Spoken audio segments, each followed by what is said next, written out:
dikira menjadi pengikut Yesus padahal menjadi pengikut Paulus. Karena Paulus ini dalam Kisah Para Rasul 11 ayat 42 sampai 46, dialah yang menciptakan agama Kristen. Jadi bukan Yesus.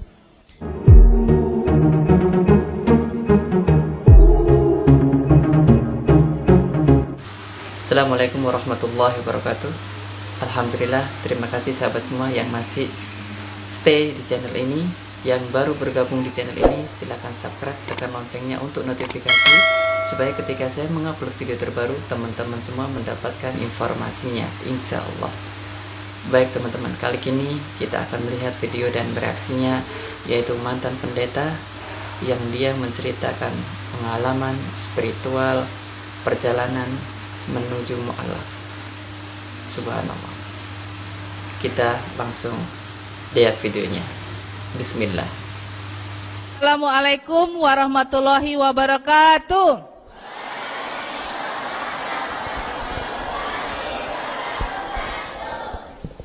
Alhamdulillah. Apa kabar semuanya? Sehat? Alhamdulillah. Ya, bersama-sama kita menaikkan segala puji dan syukur kehadirat Allah Subhanahu wa Ta'ala, karena atas perkenannya sehingga kita semua dapat berkumpul di tempat ini. Semua atas izin Allah. Karena kalau kita sudah bergelar almarhum, almarhumah, tentu kita nggak ada di sini. Jadi kita bersyukur untuk umur dan panjang usia, semoga itu berkah. Dan juga kita bersyukur untuk kesehatan, karena apabila kita terbaring sakit, mungkin juga kita tidak di tempat ini. Dan juga kita bersyukur untuk semua yang Allah sudah berikan harta, ya, anak, suami, keluarga, sanak saudara, jamaah, semuanya kita syukuri. Dan terlebih daripada itu adalah nikmat iman Islam. Semoga kita sampai akhir hayat Islam tetap kita pegang. Amin, amin ya rabbal alamin. Salam dan sholawat kepada Nabi kita, Nabi Muhammad sallallahu alaihi wasallam. Semoga rahmat Allah tercurah kepada beliau, keluarga, para sahabat, bahkan juga termasuk kita umatnya di tempat ini, dan semoga kita mendapatkan syafaatnya beliau. Amin, amin ya rabbal alamin. Ya, pada pagi hari ini tentu saya masih asing, ya, belum ada yang kenal di tempat ini, ya. Maka pertama-tama saya akan memperkenalkan diri. Kita ta'aruf dulu, karena tak kenal maka tak sayang. Ya, bapak-bapak, ibu-ibu yang dirahmati Allah, perkenalkan, nama saya dulunya ketika saya lahir bernama Nevi Natalia Nanlohi. Ya, saya dari suku Ambon Manado.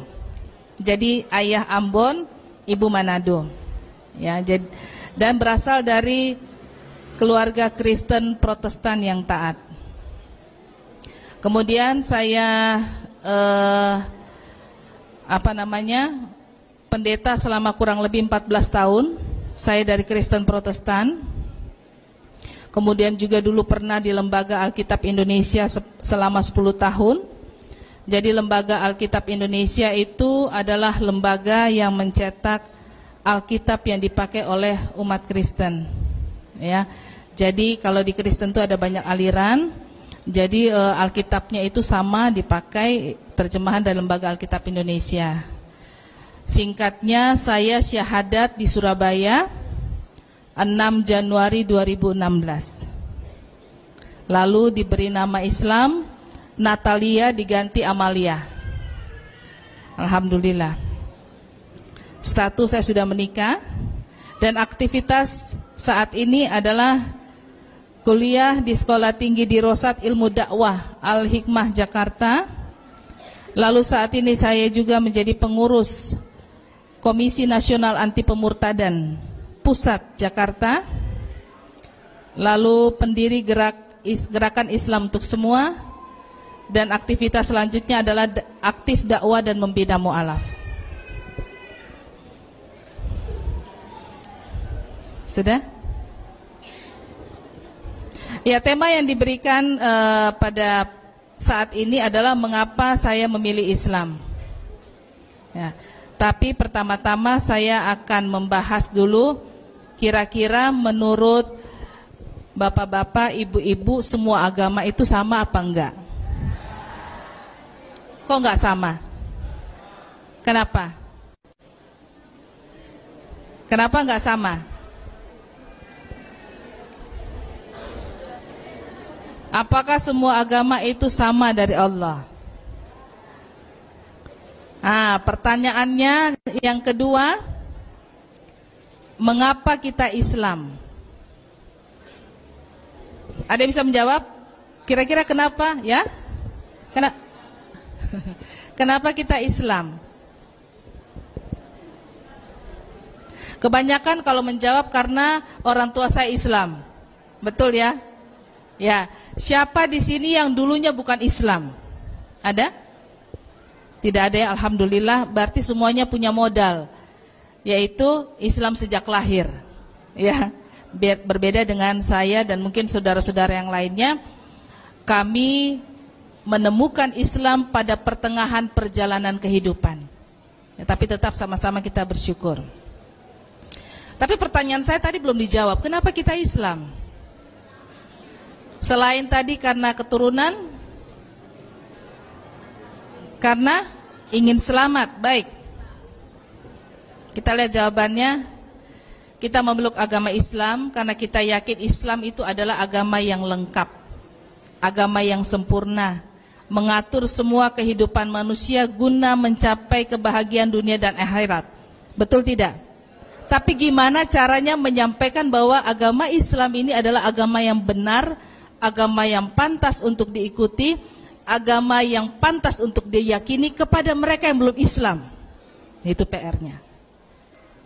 Maka pada pagi hari ini, ketika saya akan menceritakan tahap-tahapan kenapa saya masuk Islam dalam pergumulan panjang, dari saya membuat ringkasannya dari slide ini supaya kita bisa sama-sama belajar. Mudah-mudahan semua kita ini ya menjadi wasilah Allah untuk datangnya hidayah kepada mereka yang belum Islam. Amin ya. Baik. Kita lihat dari Al-Qur'an. Jadi kenapa akhirnya saya memilih Islam ya? Kita lihat dulu dalil Al-Qur'an.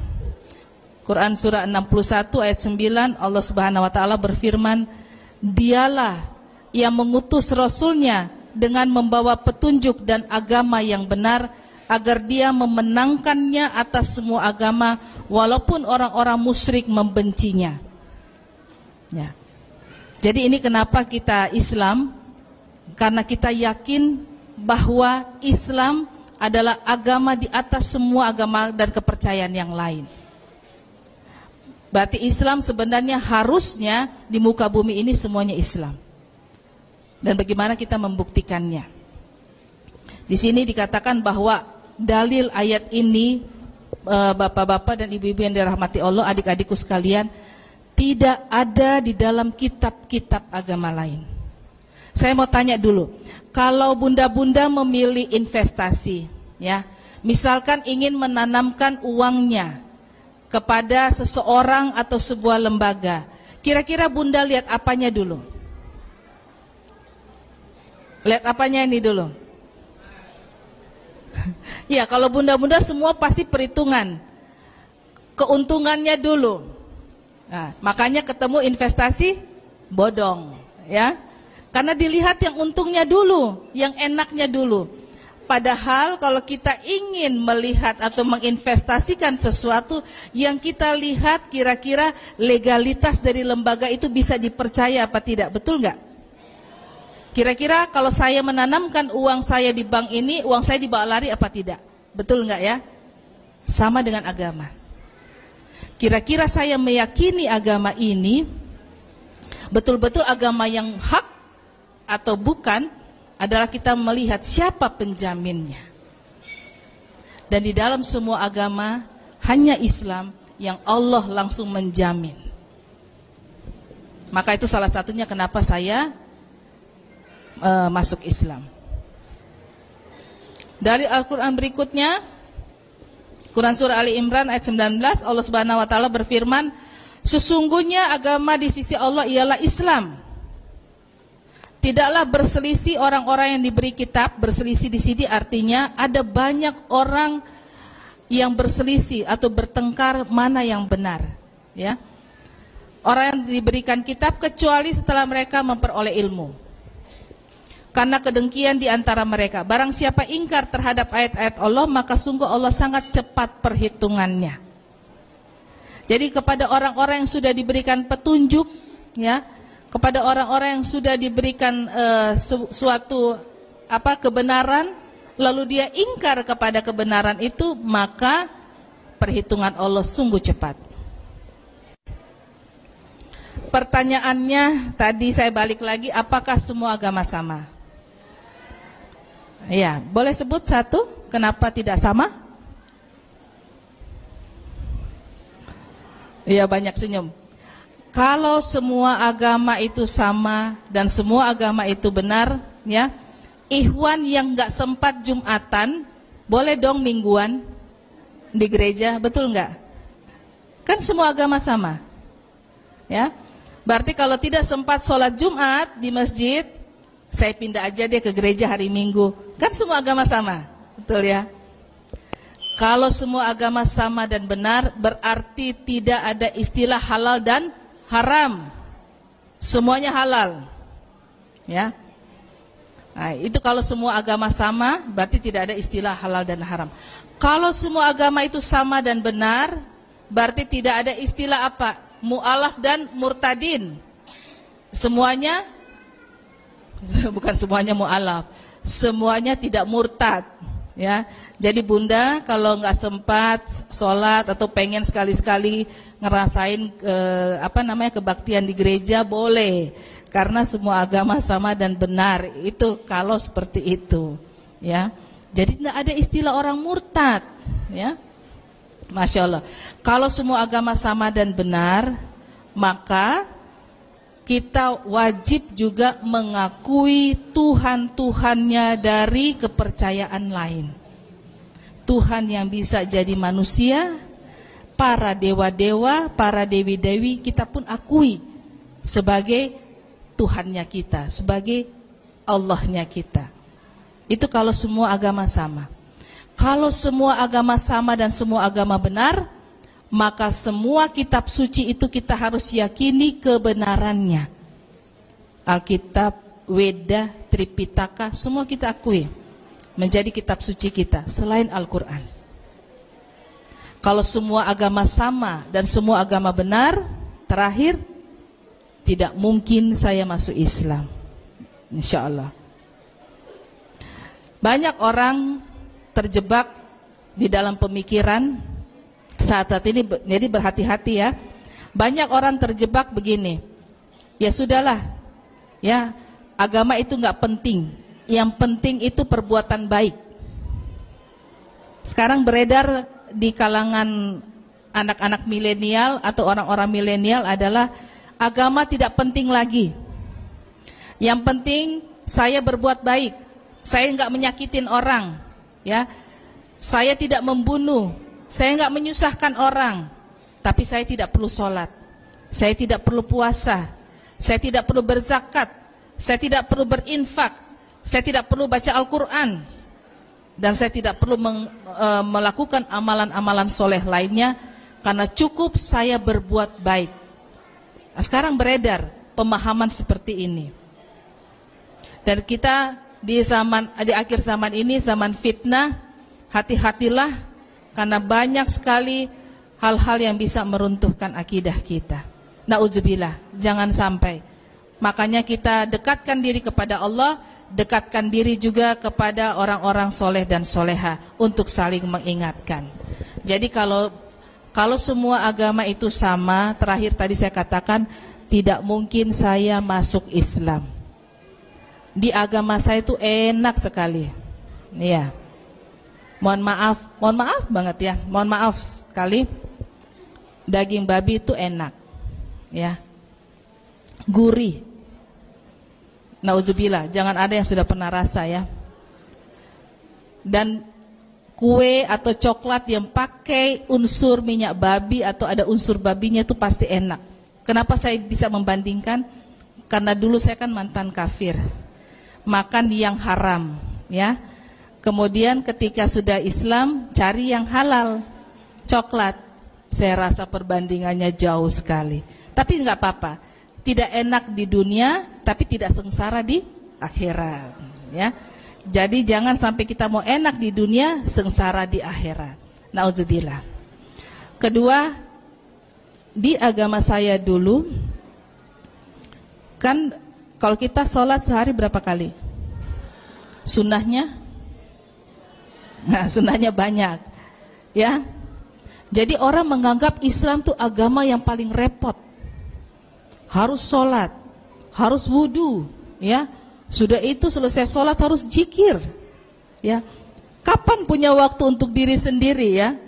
Nah, kalau di agama saya dulu ke gereja seminggu sekali, ya.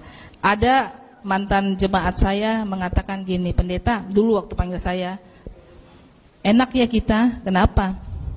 6 hari buat dosa, hari ke-7 cuci dosa, gitu. Iya, jadi pengakuan dosa, bersih lagi. Nah, Senin sampai Sabtu buat dosa lagi. Tapi itu bukan perkataan saya, itu perkataan anggota jemaat saya yang dulu iseng bertanya seperti itu. Jadi saya katakan bahwa ngapain saya repot-repot pindah ke agama Islam kalau Islam ini bukan agama yang benar. Ada dua ya, Al-Quran mengatakan ada orang yang masuk Islam dengan sukarela, ada orang yang masuk Islam dengan terpaksa. Saya golongan yang kedua, terpaksa dan dipaksa. Karena kalau saya tidak memaksakan diri, saya bisa terjebak dengan konsep pemahaman bahwa cukup saya merubah doa saya, tidak kepada Tuhan yang tiga, kepada Tuhan yang satu, tapi tetap saya di agama saya yang dulu.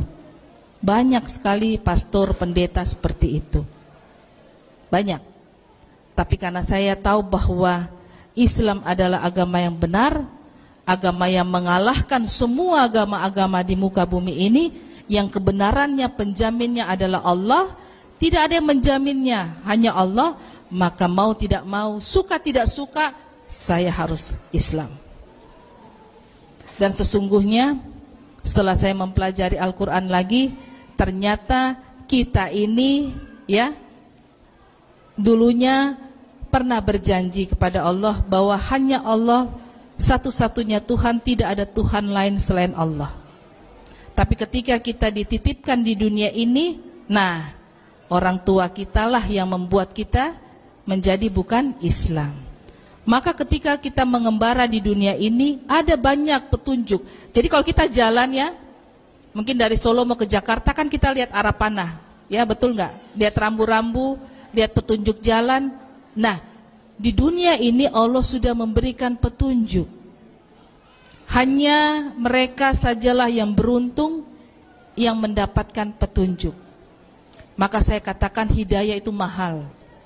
Tidak semua orang bisa mendapatkan hidayah. Seringkali kalau saya mengatakan ini, saya sedikit terharu karena tidak semua orang seberuntung itu. Hanya tinggal gimana kita istiqomah di dalam iman Islam. Entah kita terlahir Islam, entah kita kemudian di tengah jalan baru kita menemukan Islam. Perkaranya adalah ketika kita sudah menemukan Islam, menjaganya untuk istiqomah dan kafah ini, itu yang menjadi PR berat bagi semua kita umat Islam. Baik. Dalil Al-Quran, pada hari ini telah kusempurnakan untuk kamu agamamu, dan telah kucukupkan kepadamu nikmatku, dan telah kuridhoi Islam itu jadi agama bagimu. Maka ini yang harus kita pegang, ya.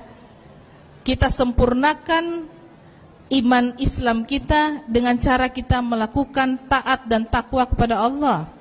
mau tidak mau, ya. Karena sesungguhnya di dalam ketaatan itulah, di dalam ketakwaan kita kepada Allah, maka terpeliharalah iman kita. Kusempurnakan untukmu agamamu, dan kucukupkan kepadamu nikmatku, dan telah kuridhoi Islam itu jadi agama bagimu. Maka kita bersyukur bahwa kita ini lahir Islam. Walaupun begitu saya juga bersyukur, akhirnya saya juga Islam. Karena sesungguhnya di luar Islam, apabila dia banyak amal-amal atau perbuatan-perbuatan baik, itu tidak diperhitungkan. Tidak diperhitungkan sama Allah. Maka di dalam Al-Quran dikatakan bahwa orang-orang yang tidak mengenal Islam, orang-orang di luar Islam, itu adalah orang-orang yang rugi, bukan orang-orang berdosa. Al-Quran tidak mengatakan orang-orang berdosa, tapi justru Al-Quran mengatakan orang-orang merugi. Kenapa? Karena dia melakukan banyak kebaikan, dia kira mendapatkan surga, padahal dia tidak mendapatkan surga. Hanya di dalam Islam maka keselamatan itu ada. Maka Allah memerintahkan kepada kita semua untuk menyampaikan ini yang dinamakan dakwah. Makanya kenapa Nabi Muhammad SAW hanya satu kata, yaitu dakwah. Kalau seandainya Nabi tidak berdakwah, apakah Islam akan sebesar ini? Tentu tidak. Maka dalam kehidupan kita tidak cukup kita hanya beramal soleh sendiri, tapi baiklah saling mengingatkan, dan terlebih daripada itu menampilkan akhlak mulia Islam, sehingga orang yang belum Islam ketika mereka melihat Islam, mereka mengatakan memang benar Islam itu adalah agama yang indah, agama yang patut untuk diyakini dan diikuti. Masya Allah.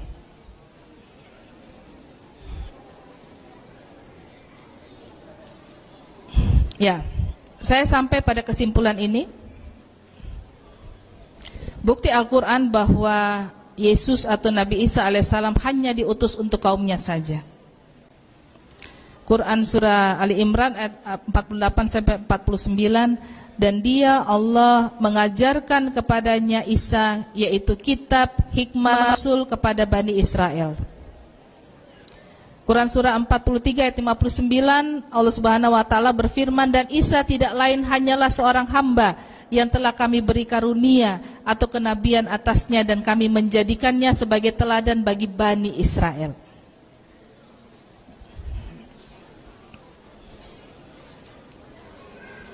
Saya tidak ingin menampilkan Al-Quran saja, tapi saya ingin menampilkan ayat Alkitab juga.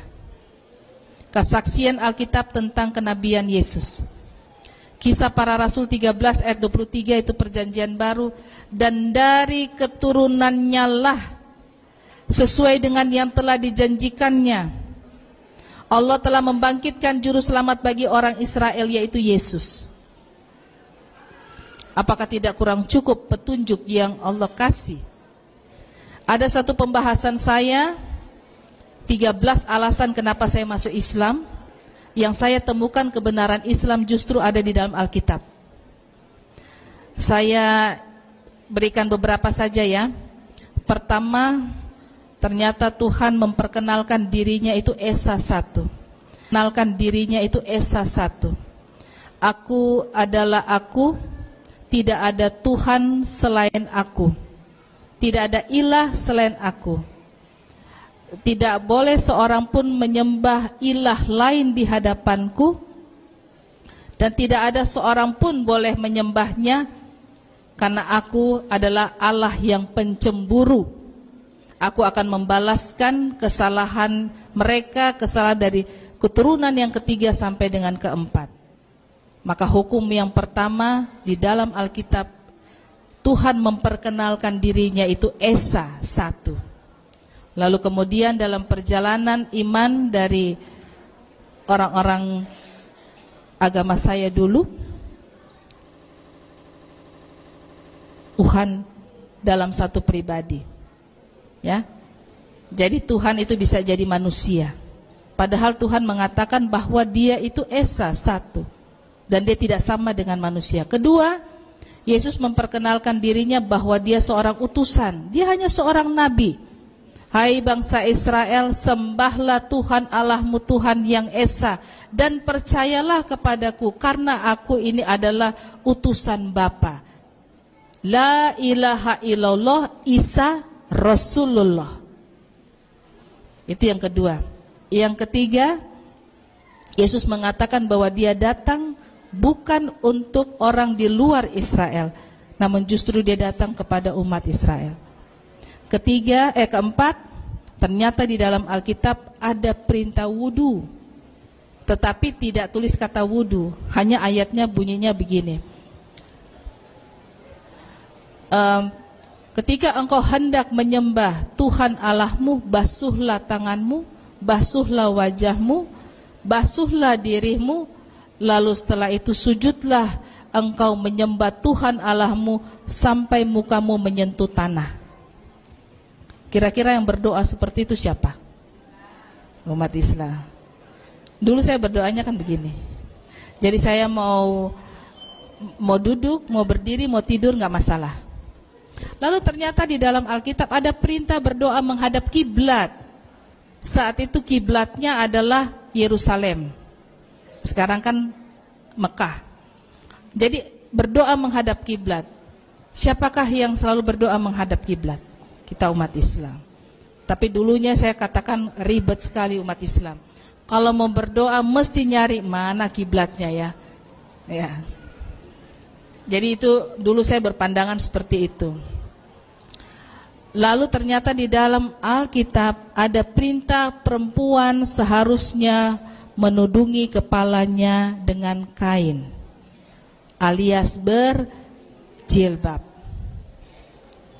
Seorang perempuan apabila dia berdoa kepada Tuhan Allahnya, lalu dia tidak menutup kepalanya, baiklah dia mencukur kepalanya sampai botak, karena itu merupakan kehinaan bagi dirinya.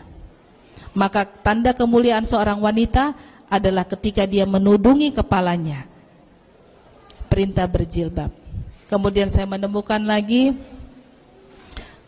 ada kata insya Allah, tapi bukan tulisan insya Allah. Tulisannya adalah terjemahan. Jika Tuhan menghendaki.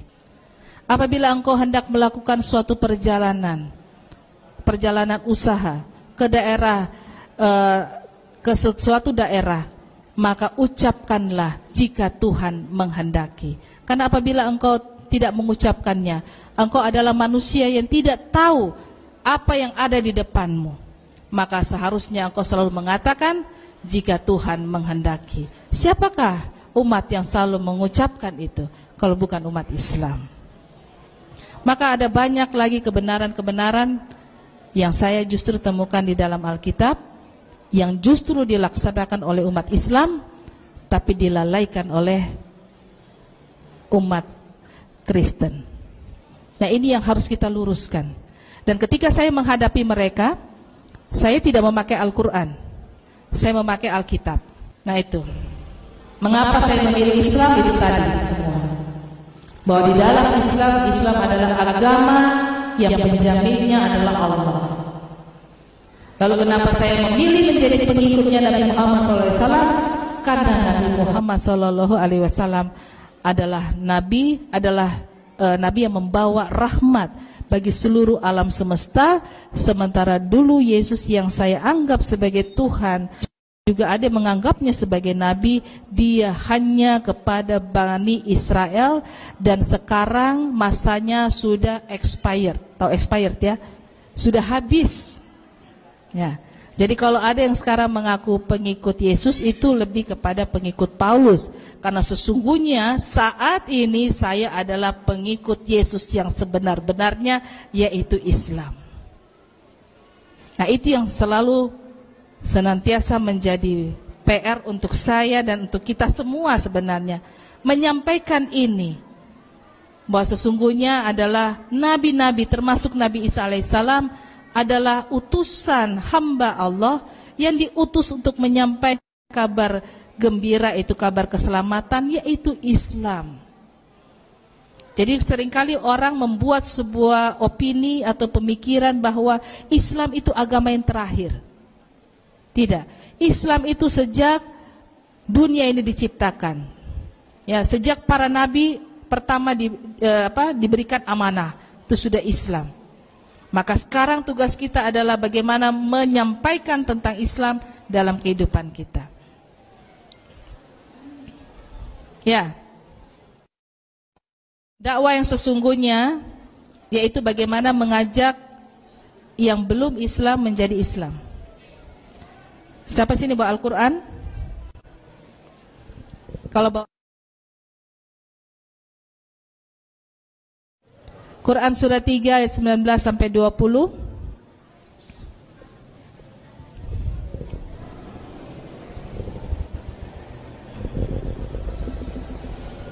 Ada yang bisa baca? Ayat 19 sampai 20. Silakan Bunda. Ya.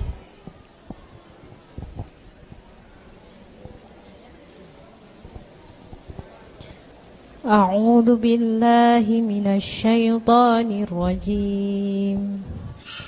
Inna ad-dina 'indallahil Islam. Wa makhtalafal ladzina utul kitaba illa min ba'di ma ja'ahumul ilmu baghyan bainahum. Wa man yakfur bi ayatillahi fa innallaha sari'ul hisab. Sesungguhnya agama di sisi Allah ialah Islam. Tidaklah berselisih orang-orang yang telah diberi kitab kecuali setelah mereka memperoleh ilmu karena kedengkian di antara mereka. Barang siapa ingkar terhadap ayat-ayat Allah, maka sungguh Allah sangat cepat perhitungannya.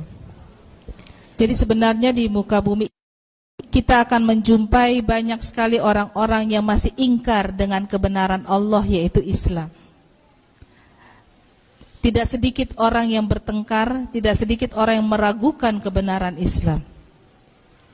Sama seperti saya dulu juga meragukan kebenaran Islam sampai akhirnya hidayah datang.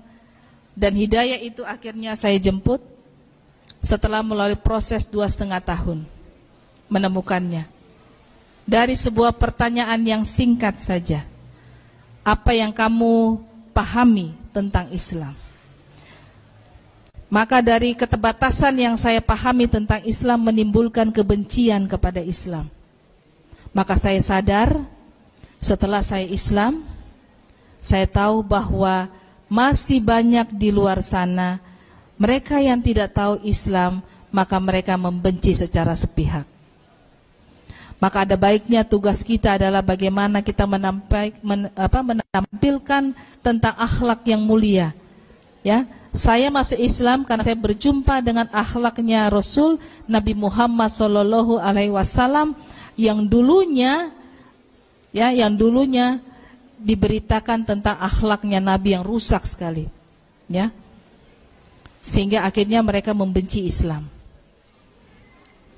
Seperti itu. Jika kamu masuk Islam, niscaya mendapat petunjuk. Maka sudah mesti kita berkewajiban untuk mengajak mereka untuk masuk Islam, mengajak mereka untuk mengenal Islam, ya, mengajak mereka untuk beriman kepada Islam. Nah, perkaranya kalau mereka menolak, maka kita berserah diri kepada Allah, dan dalam Islam tidak ada pemaksaan.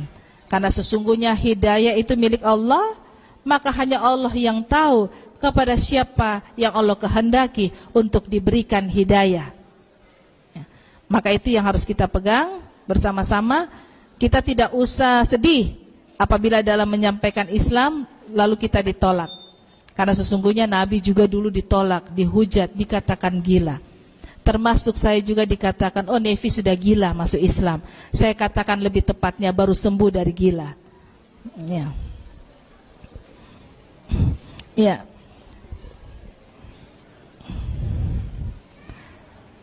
Banyak sekali orang bertanya kepada saya, Kenapa sih harus berlelah dakwah kepada non-muslim? Ini pertanyaan sekaligus pernyataan yang selalu terlontar. Kan masih banyak umat Islam yang perlu didakwahi. Seandainya tidak ada yang menyampaikan dakwah Islam kepada saya, mungkinkah saya bisa masuk Islam? Kemungkinan tidak. Tapi karena ada yang menyampaikan kepada saya tentang dakwah Islam, tentang Islam itu sendiri, maka akhirnya saya Islam. Silakan ini mau mencatat, ini ada ayat-ayat yang tadi yang sudah sempat kita baca ya, ada Quran surah Al-Anbiya ayat 107, ada Quran surah Saba ayat 28, Quran surah Ali Imran ayat 19 dan Quran surah Ali Imran ayat 85. Masya Allah. Silakan dicatat. Kenapa ini alasan kenapa harus Islam disampaikan kepada orang-orang yang belum Islam? Supaya apa? Ajakan untuk masuk Islam itu penting, ya. Jadi jangan kita mau soleh sendiri. Di akhirat nanti Allah katakan, ya, sebentar. Siapa yang punya saudaranya non Muslim? Ada. Siapa yang punya sahabatnya, temannya non Muslim? Tetangganya? Makin banyak, ya. Kita semua ini akan kena pertanggungjawaban. Karena bisa saja ya di akhirat nanti kaki sebelah ini udah masuk surga, ketahan. Ya Allah, si fulana tidak pernah menyampaikan Islam kepada saya, padahal dia teman baik saya. Ya Allah, si fulan tidak pernah menyampaikan Islam kepada saya, padahal dia adalah saudaraku. Maka wajiblah kita menyampaikan Islam walaupun cuma satu ayat. Nah, kebenarannya. Kita sampaikan ayat-ayat ini tadi, kenapa sampai harus menyampaikan dakwah Islam? Saya saat ini tidak berdakwah, ya, karena mana mungkin saya mengajak bunda-bunda, bapak-bapak semua masuk Islam, sudah masuk Islam sejak lahir kan? Iya. Tapi saat ini taklim, ya, pengajaran. Beriman Islam. Keuntungannya adalah menjadi pengikutnya Nabi Muhammad SAW. Memeluk Islam tidak meninggalkan Yesus, ini kesimpulan yang saya buat, melainkan menjadi pengikut Yesus yang sesungguhnya. Masuk Islam menjadi mu'alaf, insya Allah dosa-dosanya waktu kafir dihapuskan, amal-amal baik perbuatannya langsung didebet oleh Allah, masuk ke dalam amal perbuatan soleh. Jadi amal-amal yang dilakukan waktu masih kafir, langsung ketika bersyahadat, itu diperhitungkan Allah sebagai amal soleh. Keempat, insya Allah masuk surga asal tidak syirik. Nah, kalau kita masih ada utang-utang dosa, ya mungkin dicelup-celup sedikit ya dalam api neraka. Tapi na'udzubillah, jangan ya. Tidak beriman kepada Islam, kerugiannya tidak mengakui Nabi Muhammad SAW dan tidak mengakui Nabi Ismail alaihissalam. Dikira menjadi pengikut Yesus padahal menjadi pengikut Paulus. Karena Paulus ini dalam Kisah Para Rasul 11 ayat 42 sampai 46, dialah yang menciptakan agama Kristen. Jadi bukan Yesus. Dikira masuk surga padahal masuk neraka.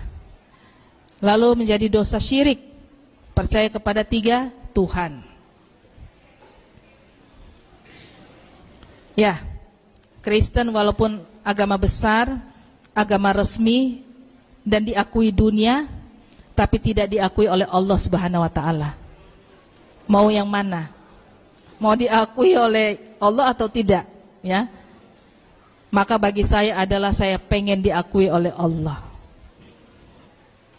Islam diakui atau tidak diakui dunia, tetapi Islam tetap agama yang benar dan agama yang diridhoi oleh Allah Subhanahu wa taala. Nama Islam bukan nama yang diberikan oleh Nabi Muhammad, tetapi dari Allah Subhanahu wa taala.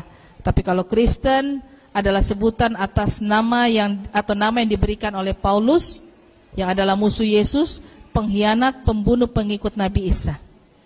Ya, ini yang harus diluruskan kepada mereka yang masih sesat. Maka saya mencatat di sini agama dalam konteks surat Al-Fatihah. Kenapa saya begitu fokus dengan Quran surat ini? dulu saya seringkali menghakimi Islam dengan surat ini. Ya, saya katakan, kenapa harus masuk Islam kalau nabinya saja masih mencari-cari petunjuk jalan yang lurus? Kalau Kristen kan sudah pasti keselamatan dalam Yesus. Kenapa harus mencari jalan yang lurus lagi? Maka ketika dalam proses saya memahami Islam 2,5 tahun, 1 tahun pertama saya mempelajari Islam, bagaimana saya menyerang Islam lagi. 6 bulan fase-fase saya depresi, dan 1 tahun kemudian fase-fase di mana hati saya mulai lunak dengan Islam. Dan akhirnya yang pertama sekali ditunjukkan oleh Allah adalah Quran surah Al-Fatihah. Jadi saya buka Al-Quran itu karena saya paham Al-Quran sama dengan Alkitab bahasa Ibrani, dari kanan ke kiri, dari belakang ke depan, maka saya tidak salah membuka. Maka ketika membuka saya menemukan Quran surah Al-Fatihah. Ya, kalau mu'alaf yang lain mereka keliru, buka dari belakang, dari depan dulu, jadi ketemu Al-Ikhlas. Tapi itu semua skenario Allah.